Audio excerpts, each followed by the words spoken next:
Hi guys, in this video I'm going to show you how I built a stock risk score report using Claude. It pulls the company's real financials, score them across 3 categories: valuation, financial health and growth, and it gives you a single number out of 100. Then we're going to use it to deep dive on Tesla and see what the data actually says. So this is what the report looks like. You've got valuation ratios, earnings, balance sheet, growth trends. All of this is scored and laid out one by one in this page. The lower the score, the higher the risk. I run every stock through this before it goes anywhere near my portfolio, and here Tesla scored 27. Quick bit about me, and if you're new here, I am Raph. I'm a chartered accountant by background, and I've spent about 8 years in investing, including time at one of the largest private equity firms in Europe.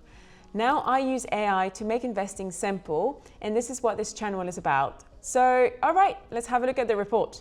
Okay, so the first thing you need to understand is that Claude doesn't just know a stock's financials on top of his head. You have to tell it what to do.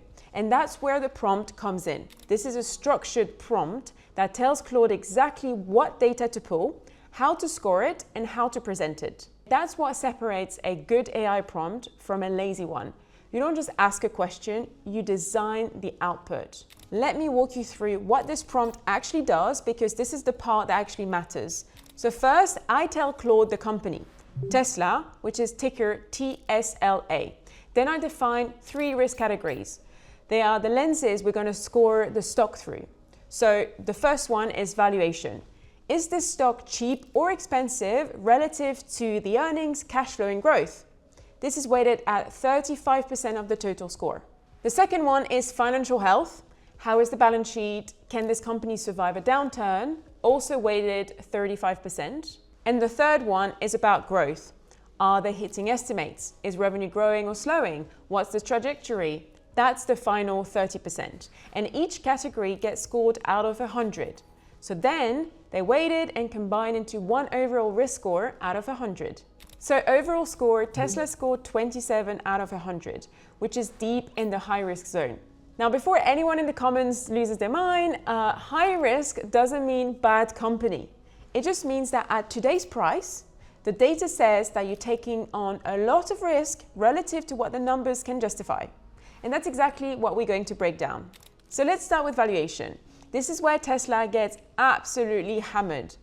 The trailing price to earning ratio is around 353 times earnings. That means for every dollar of profit Tesla makes, you're paying $353 to own it. The S&P 500 average is about 20 to 25. So this one is really, really high. Another way to look at valuation is EV to EBITDA, which is a cleaner way to value a company because it strips out the debt and the taxes, and that's about 119 times.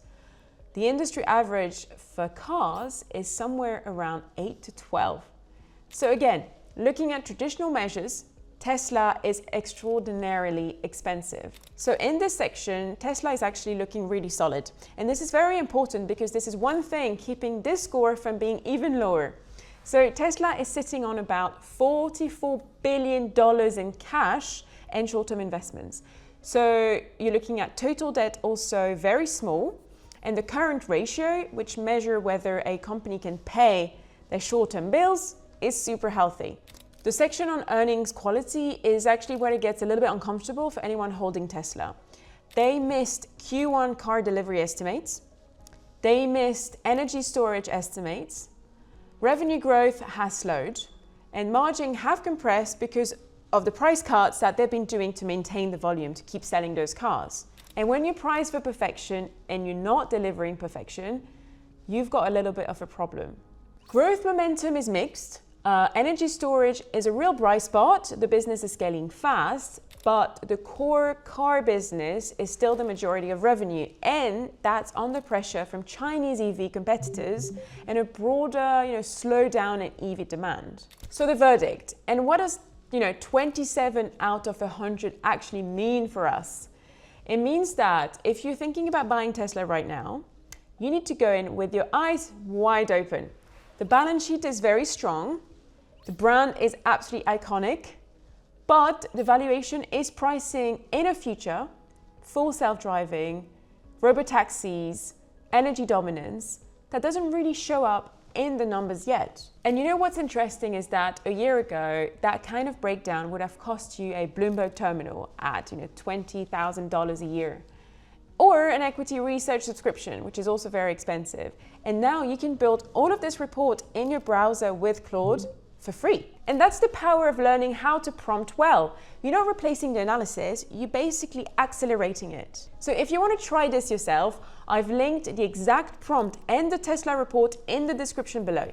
So go build your own, run it on a stock that you actually own and see what scores it gets. And if this is the kind of content that you want more of, finance, AI, building tools that actually help you to make better investment decisions, subscribe to my channel. It really helps me. So I'll see you in the next video.